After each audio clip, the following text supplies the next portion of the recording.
አንዳንዱ ቤተሰብ ማለት ነው።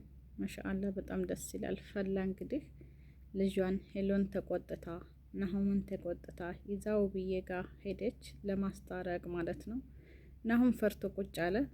ናሁም እንግዲህ ውብዬን ልቧን ሰብሬያታለሁ፣ ልቧን ጎድቻታለሁ፣ እቄ እንዳልደርስ ቤት እንዳልደርስ ልጅን እንዳላይ በህግ አስከልክላኛለች፣ ያሳግዳኛለች። መጀመሪያ እናንተ ሄዱና እስኪ እናንተ መላሽ አይቼ እገባለሁ ብሎ ውጭ ላይ ቁጭ አለ። እያለቀሰ እያነባ ይገኛል ማለት ነው። እንግዲህ ሄሎን ፈላ ማለት ነው። ፈላን ማያቅ የለም።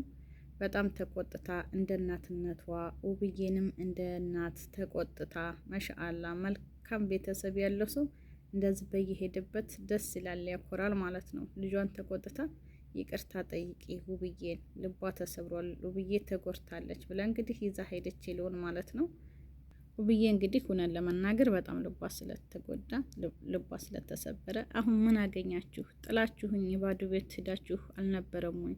ሄሎ አንቺ እንኳ ከኔ ጋር ትሆኛለሽ ብዬ ነበር፣ አንቺም ጥለሽኝ ሄድሽ። አሁን ምን ተገኘና ተመልሳችሁ ወደ እኔ ትመጣላችሁ? እባካችሁ ተውኝ፣ ልኖርበት፣ ላዳምጥበት፣ ልቤ ተሰብሯል፣ ልቤ ተጎድቷል አለች እንግዲህ ውብዬ ማለት ነው። አሰላሙ አለይኩም ወራህመቱላሂ ወበረካቱ። ውድና የተከበራችሁ የቻናሌ ቤተሰቦች ሰላም፣ እንዴት ናችሁ? ክርስቲያን ወገኖች ሰላም ብያለሁ። በያላችሁበት ሰላማችሁ ይብዛ። የዛሬም እንደተለመደው መለስ ብያለሁ በሌላ ቪዲዮ። የዛሬው ቪዲዮ ለሁላችንም አስተማሪ ይሆናል ብዬ አስቤያለሁ ማለት ነው። እውነት ለመናገር ውብዬ ልቧ ተጎድቷል፣ ልቧ ተሰብሯል። በዛውም ላይ ነፍሰ ጡር ሆና እንግዲህ ባመኑት ሰው መከዳት በጣም ከባድ ነው ብያችኋለሁ። ሄሎ በጣም ጥፋት አጥፍታለች። ጥፋት ስታጠፋ ምንድን ነው ናሁም ጥፋት እያጠፋ ያለ እሷን ተጎኗ አለሁሽ፣ አብሽሪ፣ ልብሽ እንዳይሰበር፣ ነገሩን አረጋግጠን እንደርስበታለን ማለት ሲገባት እንግዲህ ሄሎ ወንድሟን ተከትላት ተቤት ወጥታ ነበረ ማለት ነው። ትልቅ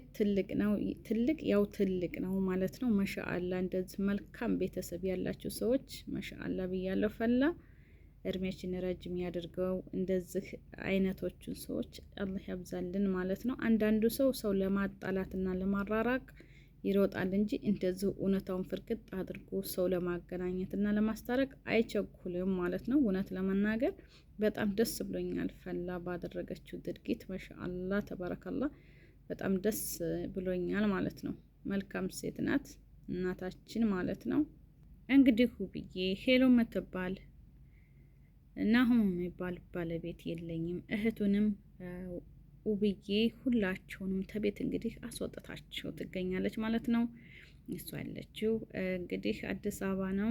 እንግዲህ ፈላም ያለችው እንግዲህ ፈላም አርባ ምንጭ ነው። ከአርባ ምንጭ እንግዲህ ወደ አዲስ አበባ ተጉዛለች ማለት ነው። ማሻአላ በጣም ደስ ብሎኛል። ሄሎን ተቆጥታ እንደ እናትነት ናሁም ተቆጥታ እያችሁ ልሂድ። የተደረገ ያለው ድርጊት ምንድን ነው አልገባኝም። እኔ አንተን እንደዚህ አልጠበቅኩህም። እኔ ያሳደግኩህ ልጄ አይደለህም። ምንድን ተፈጥሮ ነው አለች። የድሮው ናሂ እኔ ያሳደግኩህ ልጄ ነህ፣ ግን ተቀየርክብኝ። ምን ነካህ? ምን ሆነህ ነው? ለምንድን ነው ነገሩን ማታበርደው? የሰራኸው ስራ ትክክል አይደለም። ሄሎም ትክክል አይደለሽም። ይቺ ሰው ታንዳይሉ ሁለት ነፍስ ናት፣ ነፍሰ ጡር ናት። ይከፋታል፣ ልቧ ይሰብራል። እንደውም እሷን ማንከባከብ፣ መገደፍ፣ አይዞሽ ማለት ይጠበቅብሃል እንጂ እንዴት እንደዚህ አድርገህ ልቧን ትሰብራለህ? እሷ ትትጨናነቅ ራሱ ሽሉ ይጎዳል። ይሄ ነገር ትክክል ነው ብለህ ታስባለህ? ምን እያሰብክ ነው? ወዴት እየሄድክ ነው? እኔ አላሰብኩም፣ አልጠበቅኩትም ከእንደዚህ አይነት ድርጊት አለች እንግዲህ ፈላ ማለት ነው። እኔ መጀመሪያው ነው በቃ እንደዛ ሲጣሉ ተቤት ይወጣ ናሁምና ሄሎ ማለት ነው። አዋቂ በሰል ያለ ሰው ቤተሰብ የለም ወይ ብያለሁ ማለት ነው። እሷ በመንጣቷ ፈላ በመንጣቷ በጣም ደስ ይልብልኛል። እኔ ለራሴ እውነት ለመናገር ትልቅ ነው። ምክንያቱም ነገር ተውሉ አይዘልም ይባላል ይላሉ አባቶቻችንና ነገር ተውሉ ላይዘል። ምክንያቱም እንግዲህ ውብዬ ናት የምትጎዳው። ካጠገቧ ንጥል ብሎ የማያውቃትን ሴት እንግዲህ ተነጥሎ ሲሄድ ለሷ በጣም ከባዷ ነው ማለት ነው። እንኳን ነፍሰ ጡር ሆና ለሌጣም በጣም ከባድ ነው እና በጣም ከባድ ነው ማለት ነው። ታታስበው እንግዲህ ባላሰበችው እንደዘነጋች ነብሰ ጡር ሆና ደክሟት እንግዲህ ከች ብላ ቤት ውስጥ ይዛ ስትወጣ እሱም ደግሞ ተከትሎ፣ እርግጥ ነው በሱ አልፈርድም። ምክንያቱም ናሁም መልካም ሰው ነው፣ ጨዋ ሰው ነው። ለሴት ልጅም ሆነ ለሰው በጣም ክብር አለው ማለት ነው። ይችኛይቱም እንዳትጎዳ ተረብ ሀገር ስለመጣች እንድትጎዳበት ስላልፈለገ ነው እንጂ ንክኪት ኑሮት ወይንም በውብዬ ላይ ሊደርብም ሊያገባትም አይደለም። ነገሩ ግን አሁን እየተጣራ ደረሱበት ማለት ነው።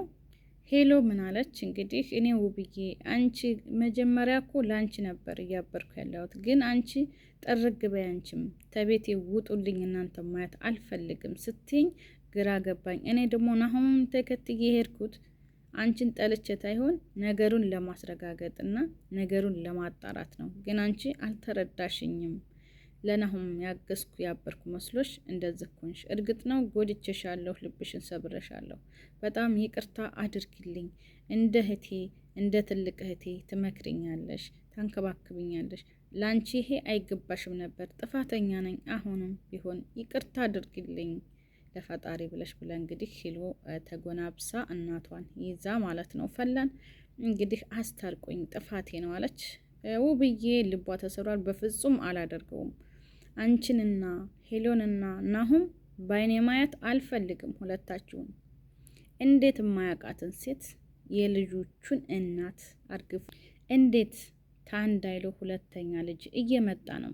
የማያውቃትን ልጅ ምንም በረሃ ቢጎዳት ምንም ለሰው ልጅ ክብር ቢኖረው እኔን ትቶ ልጆቹን ትቶ ተከትሎ በመውጣቱ በጣም ልቤ ተሰብሯል። ከሱ ደግሞ ሄሎ በጣም አናዳኛለች። አሁን ጥርግ ብላችኋል፣ ሁላችሁም ሄዳችኋል፣ ትታችሁኝ ብቻዬን ትታችሁኝ ሄዳችኋል። ምን ተገይቶ ነው አሁን ተመልሳችሁ የምትመጡት? ምን ቆይ ሞታለች ብላችሁ ልታረጋግጡ ነው ወይንስ ምንድን ነው? አልገባኝም ነገሩ። አሁንም አንቺን ሄሎንና ናሁም ባይን እኔ ማየት አልፈልግም፣ እባካችሁ እራቆልኝ አለች። እንግዲህ የውብዬ ቤተሰቦች መጡ። የናሁም እናት ፈላ መጣች። እንግዲህ ሄሎን አስታረቀቻት ማለት ነው። ተጎናብሳ ለምና እባክሽ እንደ ትልቅነት እንደ እናትነቴ እኔ ነገሩ እንደተበላሸ እኛ ቤት ነው የተበላሸው። ነገር ግን ደክሞኛል፣ ተመንገድ ነው የመጣሁት፣ አክብሪኝ። አንቺ እንደተጎዳሽ አውቃለሁ፣ ተረድቼሻለሁ። አንቺ ትትጨናነቂ ጥንሱ ራሱ ትክክል አይሆንም፣ ይጎዳልና እባክሽን በደልሽን ቀስ እያልኩ አወጣልሻለሁ፣ ደርስበታለሁ። እባክሽ ይቅር በይልኝ ለፈጣሪ ብለሽ ብላ አለች። እንግዲህ ፈላ ማለት ነው። ማሻአላ መልካም እናት። እንደዚህ በጣም ደስ ይላል ማለት ነው። አንዳንድ ቤተሰቦች እንደዚህ ባልና ሚስት የልጆቻቸው ሲጣሉ መሀል ገብተው ያለያያሉ እንጂ አሉ አንዳንድ የማይወዱ ማለት ነው። አንዳንዶቹ ደግሞ እንደዚህ መሀል ገብተው ሲገለግሉ ለእውነት ያድሩ በጣም ደስ ይላል። እውነት ለመናገር እንግዲህ ሄሎም አለቀሰች ጉልበቷ ስር። ሄሎ እንግዲህ ጉልበቷ ስር ወደቀች ውብዬ ጋር ማለት ነው። ይቅርታ ይቅርበኝ ውብዬ፣ እኔ በጣም እወድሻለሁ እንደ ትልቅ እህቴ እንደ እናቴ። እህት የለኝም፣ አንቺን እህት አድርግ ያለሁኝ ግን ነገር ግን ጥፋት አጥፍቻለሁ። ሰውናንና እናጠፋለን። አንቺን ነበር መከተል ያለብኝ። አንቺን ትቼ ወንድሜን ተከትዬ በመሄዴ ጥፋት አጥፍቻለሁ፣ ይቅር በይኝ። እኔ ግን አንቺን መተወይና አንቺን መጥላቴ አይደለም። ቀስ ብዬ ወንድሜን ተከትዬ ናሁም ተከትዬ ሂጄ ነገሩን ለማጣራት ትል ነው። ግን አንቺ አልተረዳሽኝም። አሁንም ይቅር በይኝ፣ ታንጀትሽ ይቅር በይኝ እባክሽ ብላ እንግዲህ ሄሎ ለመነቻት ማለት ነው። ፈላም እንደዚሁ እባክሽ ደክሞኛል፣ እንደ ደከመኝ ታውቂያለሽ፣ ተረጅኝ እባክሽ፣ እንደተጎዳሽ ልብሽ እንደተሰበረ ተረድቼሻለሁ ብላ እንግዲህ ፈላ ለመነቻት ማለት ነው። ውብዬም በቃ ለፈጣሪ ትልትቼሻለሁ፣ ግን የሰራሽው ስራ ትክክል አይደለም። ይህ ስራሽ እንዳይደገምሽ። ሄሎ አንቺ ነበርሽ አለሽኝ ያልኩት፣ ግን አንቺ እንደዚህ ታደርጊኛለሽ ብዬ አላሰብኩም ነበር፣ በፍጹም አላሰብኩም ነበር። እንዴት እኔን ብቻዬን ትታችሁ ትሄዳላችሁ? ብቻዬን እኮ ነው ትታችሁ የሄዳችሁት። አሁን ምን ተገይቶ ነው ተመልሳችሁ የመጣችሁት? ብላለች። እንግዲህ የናሁ ጉዳይ ይቀመጥ፣ ናሁ እንዲገባ አልፈልግም። ልሰብበትና እንነጋገርበታለን። ስለሱ ጉዳይ አትናገሩኝ። ለሄሎ ግን አፉ ብያታለሁ ችግር የለውም ብላ እንግዲህ ውብዬ ያቀረበች ማለት ነው። እንግዲህ እንደዚህ ብላ ውብዬ ያቀረበች። የዛሬው ቪዲዮ ይህንን ይመስላል። ላይክ፣ ሼር፣ ሰብስክራይብ ማድረጋችሁን አትርሱ። አላህ ሀገራችንን ሰላም ያደርግልን እላችኋለሁ። አሰላሙ አሌይኩም ወራህመቱላሂ ወበረካቱ።